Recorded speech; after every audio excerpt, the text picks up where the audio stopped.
ਗਏ ਰਿਸ਼ਤੇਦਾਰ ਸੜਨਗੇ, ਤੁਸੀਂ ਪਾਕਿਸਤਾਨ ਜਾਓਗੇ, ਜੋੜਾ ਲਾ ਕੇ ਪਿੰਡ ਦੇ ਵਿੱਚ ਫਿਰੋਗੇ ਤੇ ਤੁਹਾਡੇ ਰੋਲੇ ਹੀ ਰੋਲੇ ਕਹਿਣਗੇ। ਅਸਲਾਮ ਵਾਲੇਕਮ ਭੈਣੋ ਤੇ ਭਰਾਵੋ, ਮੈਂ ਤੁਹਾਡਾ ਆਪਣਾ ਚੌਧਰੀ ਪਰਵੇਜ਼ ਟਨ ਟਨਾ ਟਨ। ਅੱਜ ਬੜੇ ਅਹਿਮ ਮੁੱਦੇ ਤੇ ਗੱਲ ਕਰਨ ਲੱਗੇ ਆ।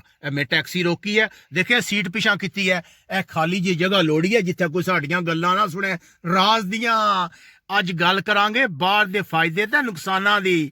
ਤੁਸੀਂ ਇਹ ਨਾ ਸੋਚੋ ਕਿ ਚੌਧਰੀ ਬਾਹਰ ਜਾ ਕੇ ਮਲਾਈ ਖਾ ਗਿਆ ਤਾਂ ਅਸੀਂ ਰਹਿ ਗਏ ਹਾਂ। ਹਾਂਜੀ, ਸਭ ਤੋਂ ਪਹਿਲੇ ਗੱਲ ਕਰਦੇ ਹਾਂ ਬਾਹਰ ਜਾਣੇ ਦੇ ਕੀ ਨੁਕਸਾਨ, ਕਿਉਂਕਿ ਇਹ ਨਹੀਂ ਹੋ ਸਕਦਾ ਕਿ ਚੁਪੜੀਆਂ ਤੇ ਨਾਲੇ ਦੋ। ਅੱਛਾ ਜੀ, ਬਾਹਰ ਆਉਣੇ ਦਾ ਸਭ ਤੋਂ ਪਹਿਲਾ ਨੁਕਸਾਨ ਹੁੰਦਾ ਕਿ ਤੁਸੀਂ ਆਪਣੇ ਭੈਣਾਂ ਭਰਾਵਾਂ ਤੋਂ ਮਾਂ ਪਿਓ ਤੋਂ ਵਿਛੜ ਜਾਂਦੇ ਹੋ। ਪਤਾ ਅੰਮਾ ਇੱਕ ਮਿੰਟ ਨਜ਼ਰ ਨਾ ਆਵੇ ਤਾਂ ਪੂਰੇ ਮਹੱਲੇ ਲੱਭਦੇ ਫਿਰਦੇ ਹੋ, ਮੇਰੀ ਅੰਮਾ ਕਿੱਧਰ ਗਈ ਹੈ, ਉਹ ਮੇਰਾ ਅੱਬਾ ਕਿੱਧਰ ਗਿਆ। ਇੱਥੇ ਤਾਂ ਕਈ ਸਾਲ ਗੁਜ਼ਰ ਜਾਣਗੇ ਪੇਪਰ ਲੈਣੇ ਹੋ, ਤੁਸੀਂ ਉਹਨਾਂ ਦੇ ਚਿਹਰੇ ਨਹੀਂ ਦੇਖਣੇ। ਅੱਛਾ, ਅਕਸਰ ਖੁਸ਼ੀ ਤੇ ਗਮ ਦੇ ਮੌਕੇ ਤੇ ਵੀ ਤੁਸੀਂ ਆਪਣੇ ਮੁਲਕ ਨੂੰ ਪਹੁੰਚ ਸਕਦੇ, ਕਿਉਂਕਿ ਪਹਿਲੇ ਤਾਂ ਤੁਹਾਡੇ ਕੋਲ ਪੇਪਰ ਨਹੀਂ ਹੋਣ ਲੱਗੇ। ਪੇਪਰ ਹੋਣਗੇ ਤਾਂ ਉਸ ਤੋਂ ਬਾਅਦ ਹੋ ਸਕਦਾ ਤੁਹਾਡਾ ਪਾਸਪੋਰਟ ਰੀਨਿਊ ਨਾ ਹੋਵੇ, ਹੋ ਸਕਦਾ ਤੁਹਾਡੇ ਕੋਲ ਡਾਕੂਮੈਂਟ ਮੁਕੰਮਲ ਨਾ, ਤੁਹਾਨੂੰ ਉਸ ਦਿਨ ਫਲਾਈਟ ਨਾ ਲੱਭੇ। ਇਸ ਤਰ੍ਹਾਂ ਦੀਆਂ ਬੜੀਆਂ ਮਜਬੂਰੀਆਂ। ਦੂਸਰੀ ਗੱਲ ਕਰਦੀ ਆ ਨੀਂਦਰ ਦੀ। ਅਸੀਂ ਪਾਕਿਸਤਾਨੀ ਦੇ ਨੀਂਦਰ ਦੇ ਵੈਸੇ ਹੀ ਬੜੇ ਮਾੜੇ ਆ, 16 ਘੰਟੇ ਕੋਠੇ ਤੇ ਮੰਜੀ ਢਾ ਕੇ ਸੁੱਤੇ ਰਹਿੰਦੇ ਆ। ਇੱਥੇ ਤਾਂ ਭਾਈ ਜੀ ਸੁਬਾਹ 5 ਵਜੇ ਉੱਠਣਾ ਪੈਣਾ, ਕਿਉਂਕਿ ਤੁਹਾਂ ਟ੍ਰੇਨ ਲੱਪਣੀ ਹੈ, ਬੱਸ ਲੱਪਣੀ ਹੈ, ਟੈਕਸੀ ਤੁਹਾਡੀਆਂ ਸਪੀਟਾਂ ਲੱਗੀਆਂ ਹੋਣਗੀਆਂ।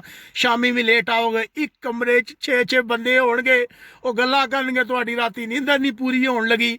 ਇਹ ਤਾਂ ਇੱਕ ਬੜਾ ਫੈਕਟਰ ਹੈ। ਦੂਸਰਾ ਫੈਕਟਰ ਹੈ ਜੁੱਤੀ ਕੱਪੜਾ। ਪਾਕਿਸਤਾਨ ਦੇ ਸੁਬਾਹ ਕੋਈ ਆਪਣੀ ਬੇਗਮ ਨੂੰ ਫੋਨ ਮਾਰਦਾ, ਕੋਈ ਆਪਣੀ ਅੰਮਾ ਨੂੰ, ਓਏ 2 ਕੱਪੜੇ ਜੋੜੇ ਇਸਤਰੀ ਕਰਕੇ ਰੱਖ ਦੇ, ਮੈਂ ਸੁਬਾਹ ਜਾਣਾ ਹੈ, ਉਹ ਮੇਰੀ ਜੁੱਤੀ ਇੱਧਰ ਰੱਖ ਦਿਓ, ਉੱਧਰ ਰੱਖ ਦਿਓ। ਇੱਥੇ ਤਾਂ ਸਾਰਾ ਕੁਝ ਤੁਸੀਂ ਆਪੇ ਕਰਨਾ। ਇੱਥੇ ਤਾਂ ਬੰਦਾ ਇਤਨਾ ਤੰਗ ਹੁੰਦਾ ਹੈ ਕਿ ਧੋਣੇ ਤੋਂ ਮਜਬੂਰ ਹੁੰਦਾ। ਰਾਤੀ ਉਹ 2 ਵਜੇ ਕੰਮ ਤੋਂ ਆਉਂਦਾ, ਕਹਿੰਦਾ ਐ ਰਹੀ ਹੈ ਜਿਸ ਤਰ੍ਹਾਂ ਚੌਧਰੀ ਨੇ ਇੱਕ ਪਜਾਮੇ ਨਾਲ ਕੰਮ ਚਲਾਇਆ, ਅਸੀਂ ਵੀ ਇੱਕ ਪਜਾਮੇ ਨਾਲ ਹੀ ਕੰਮ ਚਲਾ ਲਾਂਗੇ। ਇਸ ਤਰ੍ਹਾਂ ਦੀ ਜ਼ਿੰਦਗੀ ਹੈ। ਤੇ ਤੀਸਰੀ ਗੱਲ ਹੈ ਖਾਣੇ ਪਕਾਣੇ ਦੀ। ਪਾਕਿਸਤਾਨ ਸੁਬਾਹ ਅੰਮਾ ਆਖਿਆ ਨਾ ਪੁੱਤਰ ਉੱਠ ਗੋਭੀ ਨਾ ਖਾ ਲੈ, ਮੈਂ ਨਹੀਂ ਖਾਣਾ, ਮੈਨੂੰ ਅੰਡਾ ਬਣਾ ਕੇ ਦੇ, ਆਲੂ ਵਾਲਾ ਪਰਾਠਾ ਬਣਾ ਕੇ ਦਿਓ, ਉਹ ਚੁੱਕਾ ਲੈ ਜਾਓ, ਇਹ ਕਿ ਬਣਾਏ। ਇੱਥੇ ਤਾਂ ਕਿਸੇ ਨਹੀਂ, ਇੱਥੇ ਤਾਂ ਸ਼ਾਮੀ ਜਾਣਾ, ਤੁਹਾਂ ਦੇਚਕਾ ਤੱਕਣਾ, ਭਾਵੇਂ ਦਾਲ ਹੈ, ਅਗਰ ਤੁਹਾਨੂੰ ਦਾਲ ਵੀ ਲੱਭ ਗਈ ਤੁਹਾਂ ਸ਼ੁਕਰ ਕਰਨਾ, ਖਾ ਲੈਣੀ ਹੈ, ਸ਼ੁਕਰ ਹੈ, ਨਹੀਂ ਤਾਂ ਭੁੱਖਿਓ ਸਹਿਣਾ ਪੈਂਦਾ। ਬਲਕਿ ਇੱਥੇ ਤਾਂ ਆਪਣੀ ਬਣਾਣੀ ਹੈ, ਨਾਲ 7 ਬੰਦਿਆਂ ਦੀ ਹੋਰ ਵੀ ਬਣਾਣੀ ਹੈ। ਜੇ ਨਹੀਂ ਬਣਾਣੀ ਤਾਂ ਸਮਝੋ ਤੁਹਾਡੀ ਡੇਰੇ ਤੋਂ ਛੁੱਟੀ। ਇਸ ਤੋਂ ਇਲਾਵਾ ਜਿਹੜੀ ਗੱਲ ਹੈ ਟੈਨਸ਼ਨ, ਬਾਹਰ ਰਹੋਗੇ ਨਾ ਭਰਾਵੋ, ਟੈਨਸ਼ਨ ਨਹੀਂ ਮੁੱਕੀ। ਇਹ ਚੌਧਰੀ ਨੂੰ 20 ਸਾਲ ਹੋ ਗਏ, ਇੱਕ ਟੈਨਸ਼ਨ ਮੁੱਕਦੀ ਹੈ, ਦੂਸਰੀ ਮੁੱਕਦੀ ਹੈ, ਤੀਸਰੀ ਟੈਨਸ਼ਨ ਸ਼ੁਰੂ ਹੋ ਜਾਂਦੀ ਹੈ।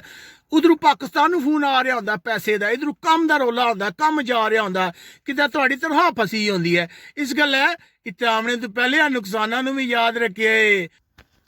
ਹੁਣ ਗੱਲ ਕਰਦੇ ਆ ਬਾਹਰ ਦੇ ਮੁਲਕ ਆਉਣੇ ਦੇ ਫਾਇਦਿਆਂ ਦੀ। ਇਹ ਨਾ ਹੋਵੇ ਤੁਸੀਂ ਸਮਝੋ ਕਿ ਚੌਧਰੀ ਜਿਹੜਾ ਉਹਨੇ ਤਾਂ ਸਾਨੂੰ ਡਰਾ ਹੀ ਛੱਡਿਆ। ਚੌਧਰੀ ਨਹੀਂ ਚਾਹੁੰਦਾ ਕਿ ਅਸੀਂ ਬਾਹਰ ਆਵੀਏ, ਨਹੀਂ, ਐਸੀ ਗੱਲ ਨਹੀਂ। ਹੁਣ ਮੈਂ ਤੁਹਾਨੂੰ ਫਾਇਦਾ ਦੱਸਦਾ। ਤੁਸੀਂ ਬਾਹਰ ਆਵੋਗੇ, ਮਿਹਨਤ ਕਰੋਗੇ, ਤੁਹਾਡੀ ਇਨਕਮ ਵਿੱਚ ਇਜ਼ਾਫਾ ਹੋ ਜਾਏਗਾ। ਤੁਸੀਂ ਪਿਛਲਿਆਂ ਨੂੰ ਪੈਸੇ ਭੇਜੋਗੇ, ਉਹ ਵੀ ਸੌਖੇ ਹੋ ਜਾਣਗੇ। ਅਗਰ ਕੋਈ ਪਾਕਿਸਤਾਨ ਵਿੱਚ ਗਰੀਬ ਰਿਸ਼ਤੇਦਾਰ, ਉਹਦੀ ਮਦਦ ਕਰੋਗੇ।